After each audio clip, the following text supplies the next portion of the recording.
కూటమిని గెలిపిస్తే దేశంలో ఉన్న అన్ని రాష్ట్రాల ప్రజలు కలిసి ఆంధ్ర రాష్ట్ర ప్రజల మీద ఒకన తూ అని ఊతారు. అదే నిజమే. మాకు అలాంటి ముఖ్యమంత్రి నిజమే. మీకు అలాంటి ముఖ్యమంత్రి దొరికి మీకు నాడు నడిగిన స్కూళ్లు బాగా చూపించి ఫీజు రియంబర్స్మెంట్ ఏంటి, ఆరోగ్యశ్రీ ఏంటి, 108 ఏంటి, 104 ఏంటి, వసతి దీవెన ఏంటి, విద్యా దీవెన ఏంటి, నిజంగా అమ్మఒడి ఏంటి, అమ్మఒడి ఎందుకు పెట్టాడు అంటాడు ఒకడు.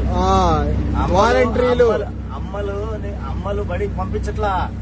అదే పనులు పంపించాలంటే డబ్బులు ఏదో ఒకటి కోరిక పుట్టించాలి మనసులో.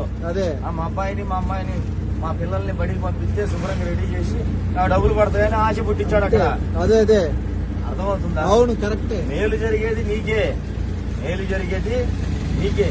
కానీ నీకు మేలు చేయడానికి కూడా నీ స్వార్థం ఉంటేనే నువ్వు పంపిస్తావు కాబట్టి నీకు ఆ డబ్బులు వేస్తున్నాడు. అదే అర్థమవుతుందా? ఎవరైనా ఆలోచిస్తారు. తర్వాత మళ్ళీ ఏమన్నాడు, 80% హాజరు ఉండాలన్నాడు. 75%. అమ్మఒడి కోసమే డబ్బులు బడికి పంపించడం కాదు, చదువుకోవాలి, పంపించాలి. చదువుకోవాలి. వాడు చదువుకుంటే ఎవరు బాగుపడతాడు? జగన్ బాగుపడతాడా? అంతేగా. వాడి ఫ్యామిలీ బాగుపడిద్దా? చదువుకున్నోడితో బాగుపడతాడు. మరి జగన్ మరి తప్పుడు అంటావా? అక్కడ చేసాడు అనుకో. నాడు నేడు కింద స్కూళ్లు బాగు చేసి తప్పు చేశాడంటావా?